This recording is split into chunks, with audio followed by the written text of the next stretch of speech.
Good morning. Welcome to today's meeting of the Assembly Committee on Government Affairs for the 2025 session. Will the Secretary please call the roll? Assembly members Carter. Present. DeLong. Partially present. De Silva. Here. Edgeworth. Flanagan. Gallant. Goulding. Gurr. Hunt. Jackson. Karras. Kasama. Wynn. Chair Considine. And I am here as well. We do have a quorum. So welcome to the audience here in Carson City, those joining by video conference in Las Vegas and those listening over the internet. I'd like to begin with our usual housekeeping measures. Please check and silence your electronic devices. If you wish to testify, please sign in at the table and provide a business card to the committee secretary. We expect courtesy and respect in our interactions during our meeting today, even if we disagree. And committee members will be using their laptops to view handouts and other documents today. Please do not interpret this as a sign of disrespect or inattention. And with that, let's get started. Today, we will conduct a work session to take action on measures the committee has heard in previous meetings. And I will now open the work session. It is not customary for the committee to take testimony or rehear bills during a work session. However, I may invite a witness to come forward for clarification or questions during our consideration of a measure. And today we will be hearing 3 bills during our work session. We're hoping this doesn't go longer than an hour. Those bills are Assembly Bill 356, 444, and 547. And with that, we will start with AB 356, and I'll turn it over to our analyst if you would like to talk about the first one. Thank you, Chair. Alex Drozdoff, Committee Policy Analyst for the record. As nonpartisan legislative staff, I can neither support nor oppose any measure before the committee. The first bill on work session is Assembly Bill 356, which revises provisions related to collective bargaining agreements. The committee heard this measure on March 21st. Due to the date changes between the original bill language and the amendments, I'm going to just review the amendments for clarity. So Assemblymember Monroe Moreno proposed an amendment to make the following changes. Adjusting the date to begin negotiations from June 1st to April 1st, requiring representatives to engage in collective bargaining within 60 days after a representative is designated and requiring the selection of a mediator and arbitrator, specifying that a mediator may be requested for bargaining units with a collective bargaining agreement after 6 scheduled negotiation sessions between parties on or before August 1st of an even-numbered year, or any date not beyond September 5th, or for bargaining units negotiating their initial collective bargaining agreement after 8 scheduled negotiation sessions between the parties, or 90 days after the date on which parties begin negotiations, whichever is earlier. The amendment also requires the arbitrator to begin proceedings on or before September 15th rather than October 15th of an even-numbered year, and requires the arbitrator to render a decision on or before December 5th rather than November 5th of an even-numbered year. Assemblymember Monroe Moreno proposed an additional amendment during the bill hearing. She clarified that points 1 and 2 on this amendment are superseded by the new amendment, just reviewed above, or are otherwise no longer under consideration. The remainder of the amendment outlines certain requirements for the governor related to the final biennial proposed executive budget and requires the Economic Forum to report certain findings on or before November 15th rather than December 3rd of each even-numbered year. Thank you, Chair.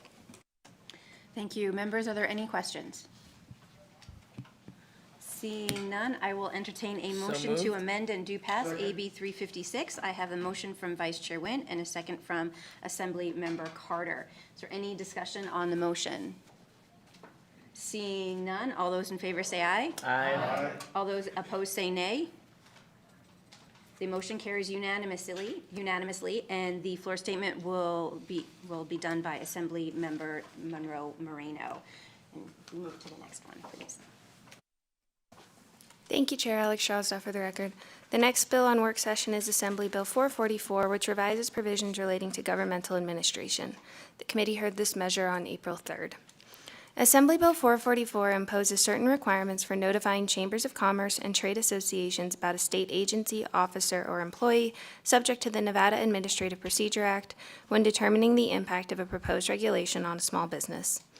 It specifies the state agency officer or employee must include certain notification information in the small business impact statement. Furthermore, the bill eliminates the exemption for a local government to comply with the procedural requirements for adopting a rule if the local government is taking action that imposes, increases, or changes the basis for the calculation of sales and use tax, thus requiring local governments to comply with these procedures. Additionally, it authorizes the Attorney General and certain individuals to sue in a court of competent jurisdiction in response to violations concerning rule adoption. Finally, it requires copies of certain notices for public hearings on impact fees to be provided to chambers of commerce and trade associations whose members are likely to be affected by the proposed impact fee. Assemblymember Hafen proposed an amendment expanding the entities that must also make certain determinations about the impact of a proposed regulation. The amendment also outlines additional requirements an agency must fulfill related to notification. Finally, it removes provisions authorizing the Attorney General or other parties to bring a suit related to rule adoption violations, instead providing the voided rule would be unenforceable. The amendment also adds a primary sponsor. Thank you, Chair. Thank you. Members, are there any questions?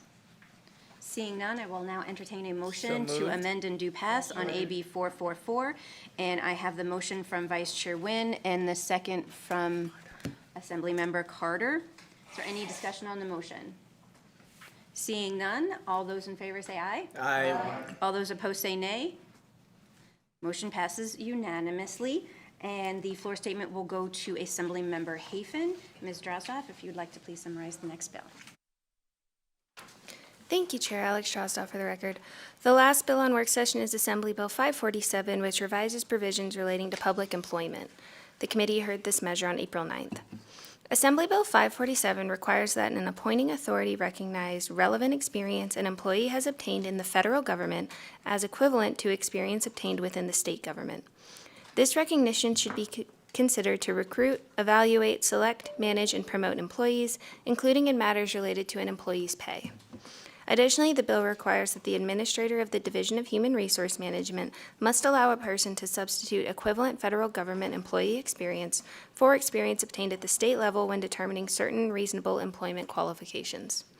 Furthermore, the bill prohibits an appointing authority, with certain exceptions, from requiring an applicant for a position in the classified or unclassified service to have obtained a bachelor's degree as a condition to employment. Finally, AB 547 removes certain duties of the administrator related to reviewing and revising employment requirements necessitating that a person hold a bachelor's degree. Assemblymember Yeager proposed an amendment to make the bill effective upon passage and approval. The amendment also adds co-sponsors to the bill. Thank you, Chair. Thank you. Members, are there any questions? Seeing none, I will now entertain a motion to amend and do So pass moved. AB 547. I have a motion from Vice Chair Nguyen and a second from Assemblymember Carter. Is there any discussion on the motion? Seeing none, all those in favor say aye. Aye. Any opposed say nay. Motion passes unanimously, and I will take that floor statement. With that, we will close the work session. Before we move on to the last item on our agenda, I just want to take a moment and thank everyone. This is my first chairship, and if you enjoyed or liked or had no issues with the way that this committee was run, I need you to thank our staff. That includes Alex Drozdoff, Sarah Delap, Judy Bishop, Holly Gilman, Carrie Hurwitz, Nikki Peterson, Willie Puchart, and Mary Whalen. They make all of this work and function and work good. If you have dealt with any mistakes or issues, those are mine and mine alone. So I just want to thank the committee and all of our members today for a good first half. Thank you. Thank you.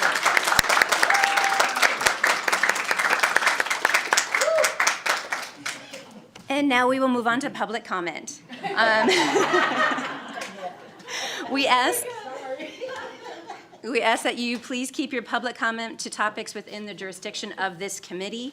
As a reminder, members of the public can provide public comment in person or telephonically and may submit public comment up to 24 hours after the meeting. Instructions for providing public comment can be found on the agenda. To provide public comment telephonically, dial 888-475-4499. When prompted to provide the meeting ID, enter 893 96910478, and then press pound when prompted for a participant ID. Each person will have up to 2 minutes to provide testimony, and please remember to clearly state and spell your name for the record. Is there any public comment here in Carson City today? Seeing none, seeing no one in Las Vegas, AVH will go to you if there's anyone on the line wishing to provide public comment today. Thank you, Chair. The public, the public line is open and working. We have no callers for public comment at this time. Thank you, and thank you, AVH, for making this committee look good so far this session as well. Our next meeting has not been scheduled yet, but we do not have a meeting on Monday. We are currently not planning to meet next week, but we will update our agendas. And with that, that concludes our meeting today. The meeting is adjourned.